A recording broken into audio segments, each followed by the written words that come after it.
आज की प्रेस वार्ता में शामिल हमारे जितने भी प्रेस के मेंबरान, हमारे साथी फौज से आए हुए सभी लोगों को सलाम, जय हिंद। साथियों, आज बड़ा ही एक इम्पॉर्टेंट विषय लेकर हम आ रहे हैं कि जो हमारे डिसेबल्ड सोल्जर्स हैं उनकी जो डिसेबिलिटी पेंशन है उसको इनकम टैक्स से एग्जम्प्टेड थी, उसको मोदी सरकार ने अपने एक फाइनेंस बिल के जरिए अभी कुछ दिन पहले उन्होंने उसको टैक्सेबल कर दिया है। तो इसको लेकर हम राहुल गांधी जी से मिले, तो एक छोटा सा वीडियो 1 मिनट का आपको दिखाना चाहते हैं ताकि आपको इसका ज्ञान हो। फिर उसके बाद हम प्रेस कॉन्फ्रेंस शुरू करते हैं। ये पार्लियामेंट में राहुल गांधी जी से मिले थे। ऑडियो हमने म्यूट रखा हुआ है क्योंकि 8 मिनट के वीडियो में से 1 मिनट हमने निकाल के सिर्फ आप लोगों के लिए रखा ताकि जानकारी रहे। वैसे YouTube के ऊपर पूरा का पूरा वीडियो अवेलेबल है। ये वो वॉर वेटरन्स हैं जिनके प्रोस्थेटिक लेग्स हैं, लिम्ब्स जो है वो आर्टिफिशियल हैं।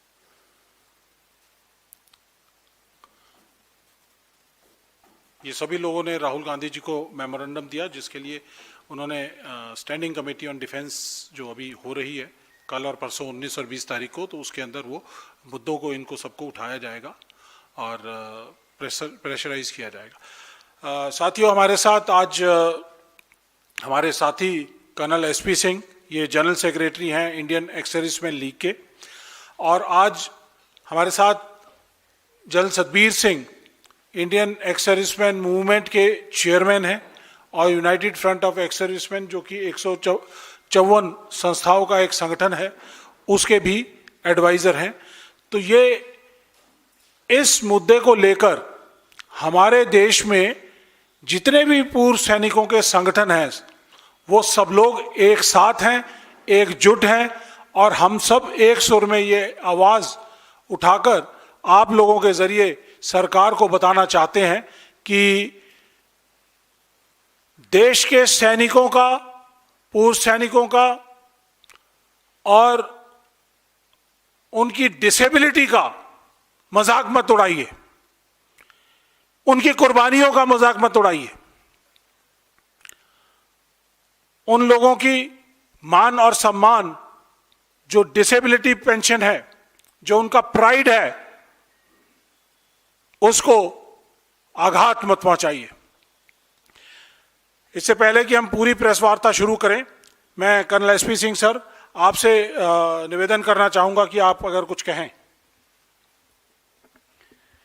It's a very sorry state of affairs. भूतपूर्व सैनिक या सैनिक जो अपनी बहादुरी या बलिदान देने के लिए तत्पर रहते हैं, अगर वो डिसेबल हो जाएं और फौज में फिर भी रहें, अपनी सेवा देते रहें, उनकी डिसेबिलिटी पेंशन को टैक्सेबल करना मेरे विचार में बिल्कुल सही नहीं है। हम कहते हैं कि हम 4th largest economy of the world, going to be the 3rd largest. तो क्या हम केवल इसी बिना पे 3rd लार्जेस्ट इकोनॉमी बन जाएंगे? हमारा देश बहुत बड़ा है, बहुत महान है, और फौज राष्ट्र की या किसी भी सरकार की आखिरी होप होती है, चाहे वो लड़ाई का क्षेत्र हो, लड़ाई का समय हो या पीस में भी। जब सब फेल हो जाते हैं तो आखिर में आप फौज को बुलाते हैं, और फौज के साथ अगर आप इस तरह बर्ताव करेंगे, और ये मिनिस्क्यूल बहुत छोटा सा पोर्शन है जिसके लिए आपने अभी तक जो प्रचलन था, ये टैक्सेबल नहीं थी, अभी टैक्सेबल कर रहे हैं, तो क्या हम सेकंड लार्जेस्ट इकोनॉमी बनना चाहते हैं या first largest economy, just by curtailing the privileges that had been extended to the wounded soldiers. Thank you sir. मैं इसी चीज़ के लिए एक general Satbir Singh Indian ex serviceman movement के हैं, उनकी तबीयत आज ठीक नहीं थी, उन्होंने ज्वाइन करना था, तो उन्होंने मुझे बोला कि एक 15-20 सेकंड के लिए मुझे आप लाइन पर ज़रूर ले लेना। सर जय हिंद सर, प्रेस वार्ता में सर आपका स्वागत है। आप जरा 15-20 सेकंड में सर हम जो डिसेबिलिटी के मुद्दे को उठा रहे हैं उसके साथ सर आप अपनी बात कुछ कहना चाहें तो please. I will. Dear members of the press, sorry that I am not well. I have a little fever, cough and cold. I could not come. I should have been there with Rohit ji. It is very important issue which has come up. Since World War I, disability was exempted from any income tax, etc. Kindly, we as Indian Ex-Servicemen Movement, along with, I am sure Colonel SP is there, along with all other organizations, that is IESL, these two major ones, and almost 154 organizations are directly in support of our ex-servicemen. So we would emphatically request and appeal to the government that this disability pension should never be taxed. It will adversely affect the security of the nation. So my humble submission to all of you, please carry this. Thank you so much. Rohit, you want me to say anything else? Sir, thank you sir. We'll take it on sir. Thank you sir. Your blessings and support is required sir. Thank you sir. साथियों, ये जो विषय है बहुत गंभीर है। आप अपने देश के सैनिकों को इस तरह से कुर्बानियां देते हुए देखते हो, आपका सिर फख्र से ऊंचा हो जाता है। लेकिन अगर जब उनके मान और सम्मान के ऊपर आघात होता है तो मेरे को यकीन है कि 140 करोड़ भारतीय लोगों की उनके दिल की धड़कनें बढ़ती हैं और उनको नाराजगी होती है कि ये सरकार गलत कर रही है। राहुल जी से डेलीगेशन मिला था, राहुल गांधी जी ने जिस तरह से बताया, पार्लियामेंट के अंदर भी ये मुद्दा रेज किया था कि पीएम जो है वो कॉम्प्रोमाइज्ड है, जिस तरह से जनरल नरवाने की बुक के बारे में उनका जिक्र करते हुए उन्होंने कहा था। तो और जिस तरह से जनरल सतबीर सिंह ने भी कहा है, उन्होंने कहा है कि डिसेबिलिटी पेंशन खत्म करना एक नेशनल सिक्योरिटी का मुद्दा है, क्योंकि जो आज का सैनिक है, जो आज सरहदों के ऊपर खड़ा है, लड़ाई लड़ रहा है और जो -60 डिग्री से लेकर +60 डिग्री के अंदर सियाचिन के अंदर अलग अलग जगहों के ऊपर तैनात है, वो अपने सुख चैन, अपनी सुविधाओं और अपनी हिफाजत को नजरअंदाज करते हुए वो देश के लिए लड़ता है, खड़ा रहता है। और इसीलिए आप और हम सब लोग चैन की नींद सो पाते हैं।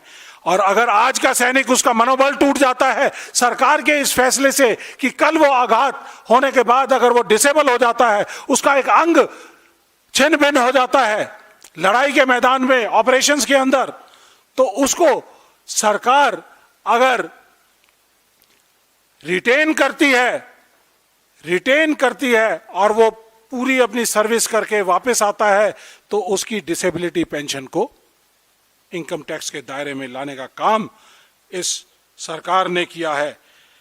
सैनिकों की कुर्बानियों पर ही टैक्स लगा दिया, ये हमें उम्मीद नहीं थी इस राष्ट्रवादी ढकोसले वाली सरकार से, जो ये कहती थी कि हम राष्ट्रवादी हैं, हम देश के सैनिकों के साथ खड़े हैं, देश के साथ सैनिकों के साथ दिवाली मनाने के लिए जाते हैं, लेकिन वापस आने के बाद उनकी डिसेबिलिटी पेंशन को ही काट देते हैं। साथियों, ये नारा था जय जवान जय किसान का।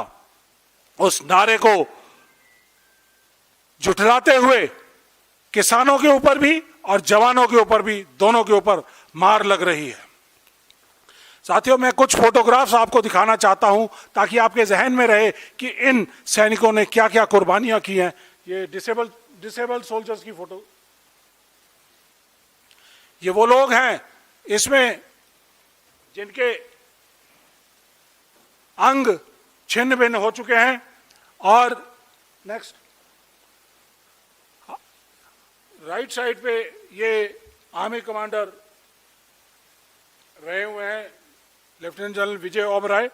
मैं आप लोगों को इनके बारे में बताना चाहता हूं कि जनरल सैम मानेकशॉ जो हमारे फील्ड कमांडर रहे हैं, फील्ड मार्शल रहे हैं, सेकेंड वर्ल्ड वॉर में बर्मा कैंपेन के अंदर उनके पेट में 9 बुलेट्स उनके पेट में मारी गई थी, और उसके बाद जिस जज्बे से वो अपने इस डिसेबिलिटी से लड़े हैं, और डिसेबिलिटी से लड़े ही नहीं बल्कि देश के चीफ ऑफ आर्मी स्टाफ बने, फील्ड मार्शल बने, और इन्होंने इंदिरा गांधी जी के सुदृढ़ नेतृत्व में पाकिस्तान के 2 हिस्से करने का काम किया। ऐसे हैं हमारे डिसेबल सोल्जर्स जो रिटेन किए गए थे। एक और चीफ हैं जनरल डेबी रैना, वो उनकी आंख चली गई थी, ग्लास आई गए थे, उसके बावजूद भी वो अपनी लड़ाई और अपने जज्बे से चीफ ऑफ आर्मी स्टाफ बने हैं। लेफ्टिनेंट जनरल वाई शर्मा जिनकी लिम्ब पूरी तरह से क्षतिग्रस्त हो गई थी प्रोस्थेटिक लेग से। Pankaj Joshi ji lieutenant general army commander, lieutenant general Vijay Oberoi, ये सब लोग वो हैं जो सियाचिन की पहाड़ियों के ऊपर भी चढ़े हैं, अपनी इस प्रोस्थेटिक लेग के साथ बीपीटी लड़े हैं, बीपीटी दौड़े हैं। ये वो लोग हैं जिन्होंने जज्बा कम नहीं होने दिया, देश के मान और सम्मान को कम नहीं होने दिया। कैप्टन बाना सिंह, कैप्टन संजय कुमार सिंह, कैप्टन योगेंद्र यादव, तीनों परमवीर चक्र विजेता जिन्होंने गोलियां खाई, लेकिन उनको सर्विस में रखा गया, क्योंकि सर्विस में हम ये रखना चाहते हैं, मैसेज देना चाहते हैं पूरे देश को कि ये वो लोग हैं जिनकी तरफ देखकर आप आने वाले जो जवान हैं वो लड़ाई के मैदान में तैयार रहें, तैनात रहें, देश की सुरक्षा के साथ कोई खिलवाड़ ना होने दें। ये मैसेज हम अपने पूरे देश में देना चाहते हैं। साथियों, क्या इन कुर्बानियों के बाद इन लोगों ने पूरी अपनी सर्विस की, सुपर एनुएट हुए, और उनकी पेंशन को इस मोदी सरकार ने इनकम टैक्स के दायरे में लाकर खड़ा कर दिया है। यहां पर मैं यह भी बताना चाहता हूं कि 1922 में इंडियन इनकम टैक्स एक्ट बना था। उसके अंदर पैरा 60 के अंदर कोई प्रोविजंस रखे गए थे जिसमें कहा गया कि इनकम टैक्स कुछ कैटेगरीज का एग्जम्प्ट होगा। उसके अंदर ये एक नोटिफिकेशन है, इसको मैं सबको दिखाना चाहूंगा। 1922 का इंडियन इनकम टैक्स एक्ट, इसके अंदर ये नोटिफिकेशन है, पैरा 18 और 19। इन दोनों के अंदर वो कहते हैं कि जो लोग वॉर वुंडेड हैं, इंजरीज इन एक्शन हैं, वो भी, और जिनकी डिसेबिलिटी एट्रीब्यूटेबल और एग्रावेटेड है अदर देन वॉर इंजरी के अलावा भी, अगर वो सर्विस कंडीशंस की वजह से हैं, तो ये दोनों के दोनों कैटेगरी के लोग ये इनकम टैक्स से एग्जम्प्टेड है। ये 1922 का प्रोविजन था। और उसके बाद 1961 में हमारा इनकम टैक्स एक्ट दोबारा बना। देश की माली हालत कोई बहुत अच्छी नहीं थी, लेकिन उसके बावजूद लीडरशिप तगड़ी थी। इनकम टैक्स एक्ट के अंदर उन्होंने ये इनकम टैक्स एक्ट 1961 का है, इसके अंदर पैरा 297, इसमें कहा गया कि जो भी प्रोविजंस इसके तहत रहेंगे, जो पुराने प्रोविजंस थे उनको खत्म किया जाएगा, लेकिन इसके तहत जो प्रोविजंस को रखा जाएगा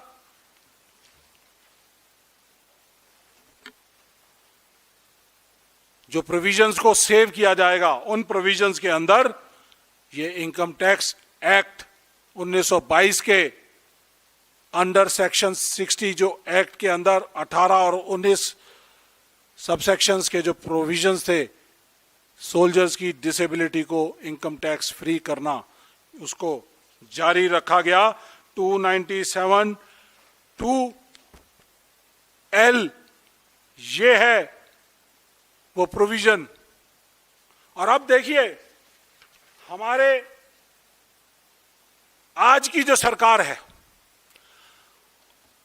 वो बाय डिजाइन इस इनकम टैक्स की जो एग्जम्पशंस है उनको खत्म करने की कोशिश कर रही है। ये बाय डिजाइन है। 2016 में सर्जिकल स्ट्राइक जिस दिन हुई थी 29 सितंबर 2016 को,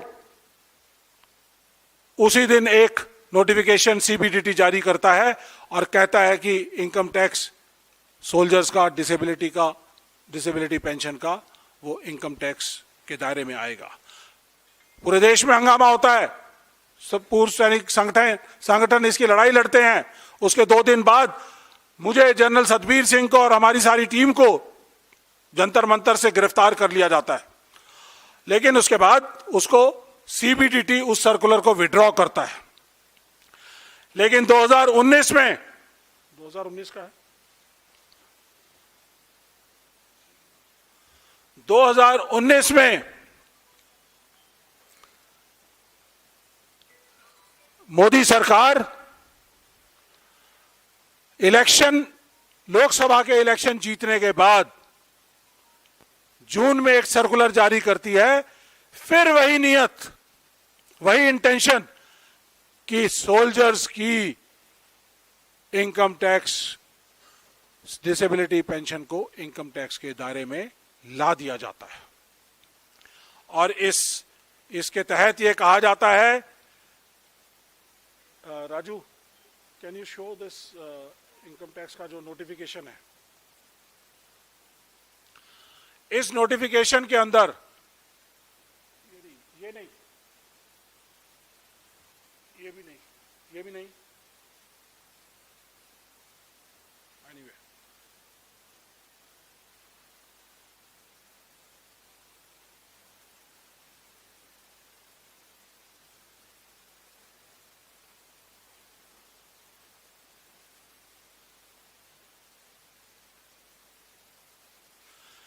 मैं ये बताना चाहता हूं, ये क्रोनोलॉजी आपके सामने इसलिए रखी गई है ताकि आपको पता रहे कि किस तरह से हमारे ये सर्कुलर, मैं आप लोगों को दिखाना चाहूंगा, कॉपी देना चाहूंगा, कॉपी दे दूंगा।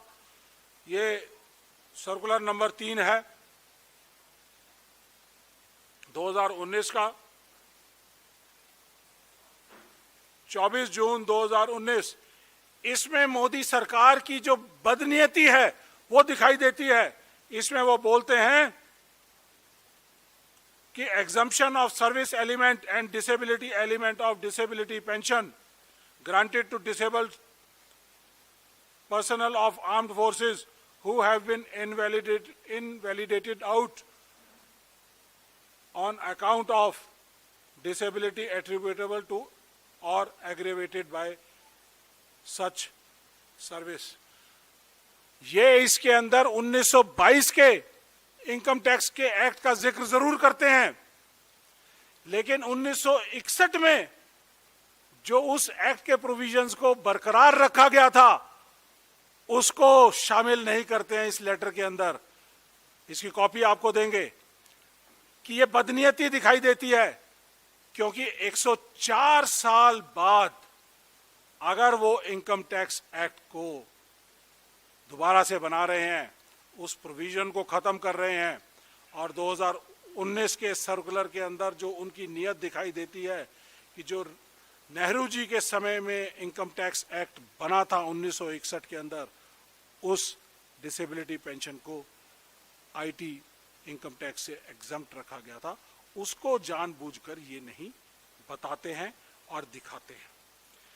और साथियों, आखिर में वो कहते हैं इनकम टैक्स एग्जम्पशन सिर्फ उन वॉर वुंडेड सोल्जर्स को लागू है जो लोग इंजरी की वजह से जिनको बाहर कर दिया गया है।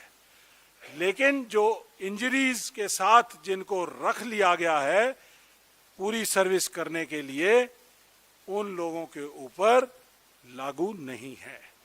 तो इसलिए ये जो नियत थी, इस नियत का आगे देखिए 2023 में, क्योंकि 2019 में ये जो इनकम टैक्स का नोटिफिकेशन आया सीबीडीटी का, उसके खिलाफ जनरल विजय ओबराय, जिनकी फोटो आपने देखी थी, जिनकी प्रोस्थेटिक लेग है, और बहुत सारे सैनिक सुप्रीम कोर्ट में गए। सुप्रीम कोर्ट ने कहा कि आप इन सैनिकों की डिसेबिलिटी पेंशन को खत्म नहीं कर सकते, उनको इनकम टैक्स के दायरे में नहीं ला सकते हैं।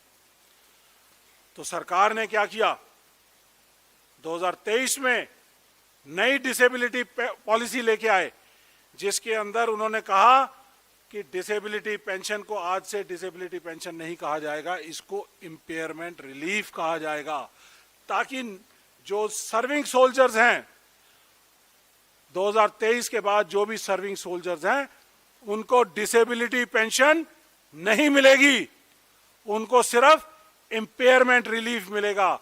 जैसे ही नाम बदली किया, वैसे ही वो disability pension income tax act के दायरे के अंदर ऑटोमेटिकली आ जाती है, सिर्फ नाम बदली करने से। ये सर्विंग सोल्जर्स को उन्होंने मारने का काम किया, उनके मान और सम्मान को खत्म करने का काम किया है। और उसके बाद यही नहीं रुके, 2025 में इनकम टैक्स एक्ट बना। इन्होंने कहा income tax act 2025 under section 536 ए और बी में यह कहा कि जो प्रोविजंस पहले से चले आ रहे हैं, अगर सरकार उनको खत्म नहीं करती है तो उनको लागू रखा जाएगा।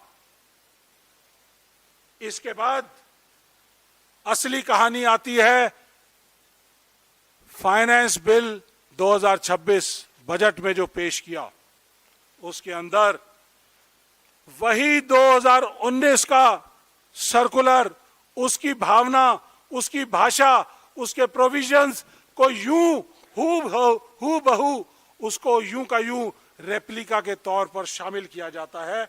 यह है नाउ द एग्जम्पशन, मैं आप लोगों के लिए पढ़ना चाहूंगा। Now the exemption on pension of disabled veterans is provided under clause 108 of finance bill 2026।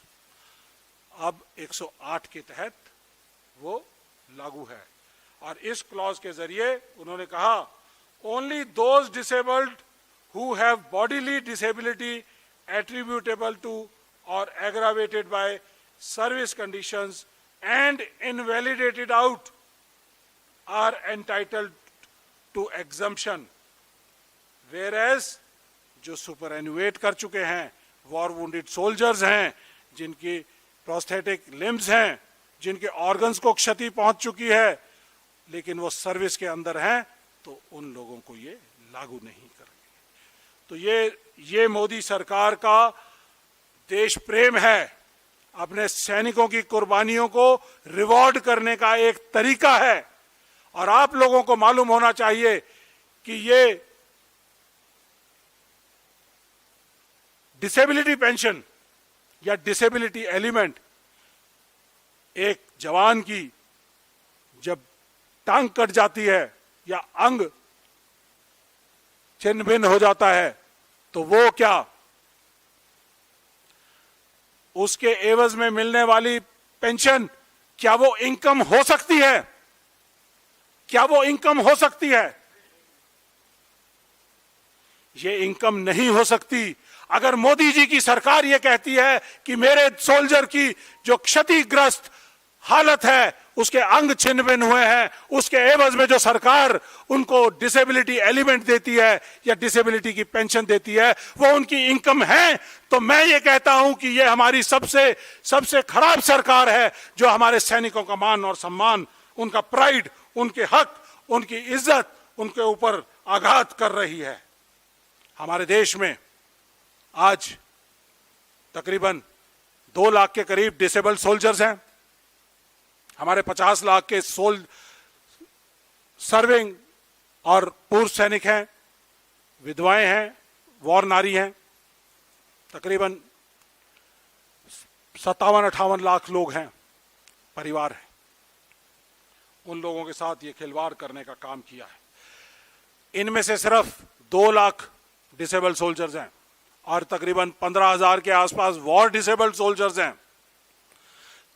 इनके इनकम टैक्स के ऊपर सिर्फ और सिर्फ 100-125 करोड़ रुपए का खर्चा होता है और मोदी सरकार इस 100-125 करोड़ के खर्चे के लिए अपने देश के सैनिकों के मान और सम्मान के साथ उनको ठेस पहुंचाने का काम कर रही है, उनके खिलवाड़ कर रही है।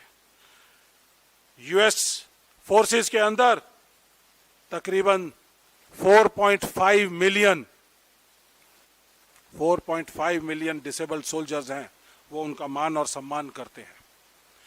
कोवेनेंट एक्ट है सोसाइटी और सोल्जर के बीच में। सोल्जर जब लड़ाई करने के लिए मैदान पर जाता है वो ब्लैंक चेक साइन करके जाता है कि मेरी जान जाएगी, मेरे हालात खराब हो जाएंगे, मेरा अंग छिन्न भिन्न हो जाएगा, लेकिन वो ब्लैंक चेक देके जाता है कि देश मेरा और मेरे परिवार का ध्यान रखेगा। लेकिन मोदी सरकार वो भी ना कर पाई। और ये जिम्मेदारी सरकार की, नेशन की, सिक्योरिटी की, सोसाइटी की होती है कि वो डिसेबल्ड सोल्जर्स के, उनके परिवारों का ध्यान रखे। और मोदी सरकार, मैं सवाल सीधा सीधा पूछना चाहता हूं कि 1922 से चले आ रहे इनकम टैक्स एग्जम्पशन के प्रोविजन को 104 साल बाद आपको 100-125 करोड़ रुपए की क्या जरूरत पड़ी थी कि आपने इसके ऊपर भी अटैक कर दिया? यह सवाल है सीधा सीधा। और ये नेशनल सिक्योरिटी का मामला है। जिस तरह से जनरल सतबीर सिंह ने कहा, यह नेशनल सिक्योरिटी का मामला है। कोई हमारा सोल्जर लड़ाई के मैदान में जाएगा तो क्या वो सोचेगा, रिस्क लेगा अपनी लाइफ को कि मेरा नुकसान हो जाएगा इसलिए मेरे को आगे नहीं जाना है? क्या वो सोचेगा ऐसा? वो नहीं सोचता। लेकिन इस प्रोविजन के बाद शायद हो सकता है कि उसको सोचना पड़े, क्योंकि आज का जो सोल्जर है वो कल का पूर्व सैनिक बनेगा, वो डिसेबिलिटी पेंशन ड्रॉ करेगा, तो उसका मनोबल का क्या हाल होगा ये मैं जानना चाहूंगा आप लोगों के जरिए। उसका मनोबल बहुत ही इस समय कमजोर है। और ये सब फोटोज जो मैंने दिखाई हैं, ये आपके देश प्रेम को झकझोरने के लिए और आपके जरिए मोदी सरकार तक पहुंचने के लिए, ताकि उनका भी देश प्रेम जागे, जो आजकल खोया हुआ है अलग अलग यूएस की डील में और पता नहीं किस किस और चीजों के लिए। तो साथियों, ऑफ सिंदूर चल रहा है, हम ऐसा कदम नहीं उठा सकते। हम देश की सेफ्टी, सिक्योरिटी, एकता, अखंडता को किसी तरह से भी खतरे में नहीं डाल सकते। और अगर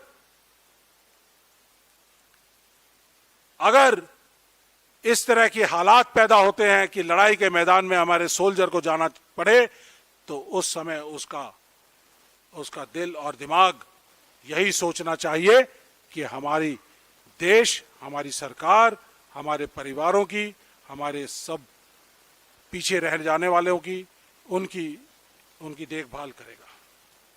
तो साथियों, इन सब चीजों को देखते हुए मैं आपको क्रोनोलॉजी समझा चुका हूं। मोदी सरकार की नीयत में जो खोट है वो बता चुका हूं। कितनी अफोर्डेबिलिटी है वो, अगर लाखों करोड़ अगर अपने साथियों अंबानी, अडानी का अगर माफ कर सकते हैं, तो ये 100-125 करोड़ मेरे ख्याल से हमारा देश अपने सैनिकों की कुर्बानियों के लिए अफोर्ड कर सकता है। और मैं मोदी साहब से एक और चीज कहना चाहूंगा कि आप अगर ये प्रोविजन वापस नहीं करते हैं, तो कांग्रेस पार्टी के नेता राहुल गांधी जी ने अपने इस डेलीगेशन को, पार्लियामेंट में जो डेलीगेशन किया गया था, उसको वायदा किया था कि हम सरकार के ऊपर दबाव भी डालेंगे और जब हम सत्ता में आएंगे तो हम इस प्रोविजन को वापस लागू करेंगे और आपकी डिसेबिलिटी पेंशन को इनकम टैक्स से एग्जम्प्ट करेंगे। मोदी साहब, हमें मालूम है आप कॉम्प्रोमाइज्ड हैं, लेकिन हम Congress party, leader of opposition Rahul Gandhi ji और देश के 140 करोड़ जनता अपने सोल्जर्स के मान, सम्मान, ऑनर, डिग्निटी और उनकी सैक्रिफाइस को रिस्पेक्ट जरूर करेगी और आपसे सवाल करेगी कि आपको ये रोल बैक करना पड़ेगा। हमारी इस बैकग्राउंड के बाद सरकार से 4 डिमांड हैं। पहली डिमांड कि जो 1922 के इनकम टैक्स एक्ट के अंदर प्रोविजन था कि जो डिसेबल्ड सोल्जर्स हैं, वॉर वुंडेड हैं और वुंडेड इन एक्शन हैं और वो इनवैलिड आउट होते हैं, तो उनकी इनकम टैक्स फ्री होनी चाहिए, जो आपने रखा। उसके अलावा जो हमारे सोल्जर्स वॉर वुंडेड है, इन एक्शन है, उनकी जो पूरी सर्विस की है, उनकी इनकम टैक्स को 1922 के प्रोविजन के तहत उनको आईटी से एग्जम्पशन किया जाना चाहिए। इसके अलावा सेक्शन 19 के अंदर जो कहते हैं वो कि जो सोल्जर्स सर्विस कंडीशंस की वजह से attributable to military services, aggravated by military services, जो डिसेबल हो जाते हैं और अपनी सर्विस पूरी करते हैं, उन सभी को इनकम टैक्स के प्रोविजन से, इनकम टैक्स के दायरे से बाहर रखा जाए, जैसा 1922 में था, 1961 में था, और वही स्टेटस को आज भी मेंटेन किया जाए और आपका जो फाइनेंस बिल के अंदर जो प्रोविजन जो आपने रखा है उसको वापस किया जाए। इसके अलावा 2023 में जो आपने नई डिसेबिलिटी की पॉलिसी लेकर आए हैं, जिसके तहत जो हमारे सर्विंग सोल्जर्स हैं, जो आने वाले समय में जो रिटायर होंगे, उनके डिसेबिलिटी पेंशन को इंपेयरमेंट रिलीफ बनाने का काम किया है, जो उनकी डेथ के बाद इंपेयरमेंट रिलीफ को खत्म कर दिया जाएगा, ये आपको रोल बैक करना पड़ेगा। इसके अलावा हमें डिसेबिलिटी पेंशन के अंदर किसी तरह की भी कोई भी कैटेगराइजेशन मंजूर नहीं है। बिना कैटेगराइजेशन के, बिना डिवीजन के, बिना डाइल्यूशन के हमें 1922 और 1961 के डिसेबिलिटी पेंशन के जो प्रोविजंस हैं वही चाहिए। और अब सिंदूर चल रहा है, तो इसलिए हमारे पास समय कम है और आपको हम वार्निंग देते हैं कि आप 28 फरवरी तक इस प्रोविजन को वापस रोल बैक करें और सोल्जर्स की मान और सम्मान को वापस करने का काम करें। आप होली और दिवाली उनसे जरूर मनाते हैं, लेकिन उनको मान और सम्मान देने का काम मोदी साहब आप कीजिए। और अगर नहीं करेंगे, ये सेफ डिसेबिलिटी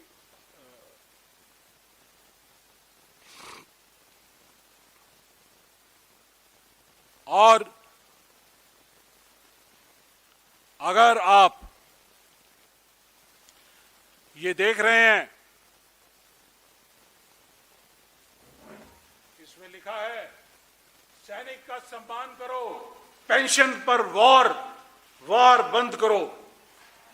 सैनिक को सिर्फ दिवाली की तस्वीरें नहीं, उसकी पेंशन और उसके अधिकारों का सम्मान चाहिए। मोदी जी, अगर आप 28 फरवरी तक वापस नहीं करते हैं तो हमारा save disability campaign Congress party का, कांग्रेस पार्टी के साथ जितने भी हमारे एक्स सर्विसमैन संगठन है, इंडियन एक्स सर्विसमैन लीग है, डिसेबिलिटी वॉर वेटरन डिवावे है, इंडियन एक्स सर्विसमैन मूवमेंट है और तमाम देश की जो छोटी बड़ी जितनी भी पूर्व सैनिक संगठन हैं, उन सब का सहयोग हमारे पास हमारे साथ है। और हम ये बताना चाहते हैं कि हम इस डिसेबिलिटी पेंशन को सेव करने के लिए पूरी तरह से लड़ाई लड़ेंगे और इस लड़ाई को जीतेंगे। इसका प्रोग्राम मैं आपको देना चाहूंगा और आपको यह भी बताना चाहूंगा साथ साथ कि हमारी क्या ताकत है। देश में तकरीबन 1.25 करोड़ डिफेंस फैमिलीज हैं, 10 करोड़ से ज्यादा वोट बैंक है और 14% से ज्यादा वोट बैंक है जो साइलेंट वोट बैंक है। ये वोट बैंक आपको वोट की चोट भी मारेगा अगर आपने हमारे मान और सम्मान के साथ खिलवाड़ किया। सभी ऑर्गेनाइजेशंस हमारे साथ हैं और हम सब लोग पहले सोल्जर्स हैं, फिर कुछ और हैं, और इसके लिए हम अपना प्रोग्राम जारी कर रहे हैं।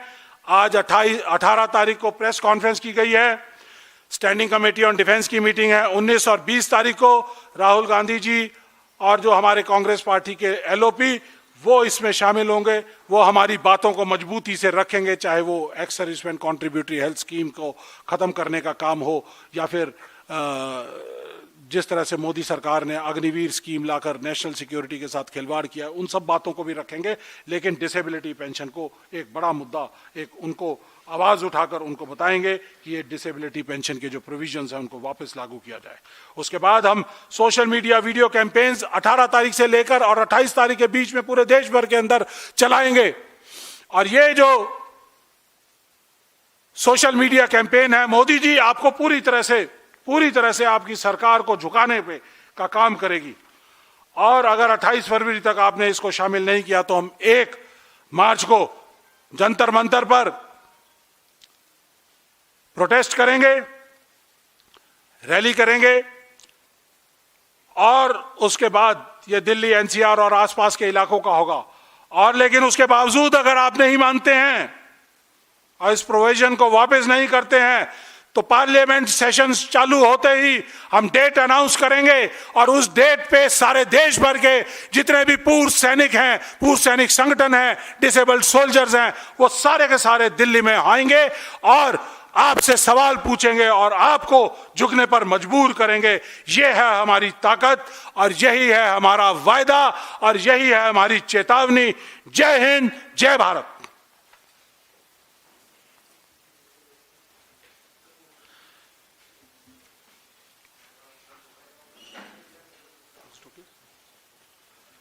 अभी मैं अपने पूर्व सैनिक साथियों से कहूंगा कि आप आ जाएं एक बार, और ये जो सभी साथी आ जाइए।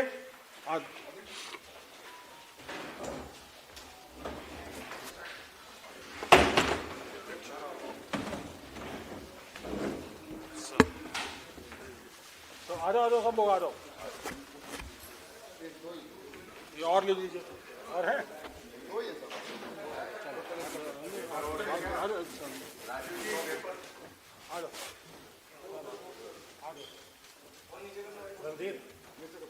ये सेव डिसेबिलिटी का कैंपेन चालू है और इसकी शुरुआत 9 फरवरी को जब हमारा डेलीगेशन लीडर ऑफ ऑपोजिशन से पार्लियामेंट में मिला था तो उसी दिन ये हमारा सेव डिसेबिलिटी का कैंपेन चालू हो गया था। अब आज से लड़ाई चालू, लड़ाई का बिगुल बज चुका है। मोदी जी चेत जाइए, रोल बैक करिए और अगर नहीं करते हैं तो प्रोग्राम हमारा जारी कर दिया गया है और इसको वापस लेकर आएंगे। जय हिंद, जय हिंद, जय हिंद, जय हिंद, जय हिंद, जय हिंद।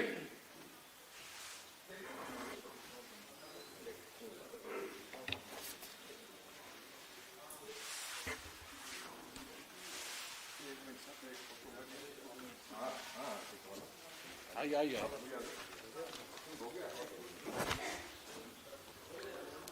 और यहाँ से हम मोदी सरकार को ये भी बताना चाहते हैं कि हमें छोटा मत आंकना। हमारे साथ 140 करोड़ जनता है।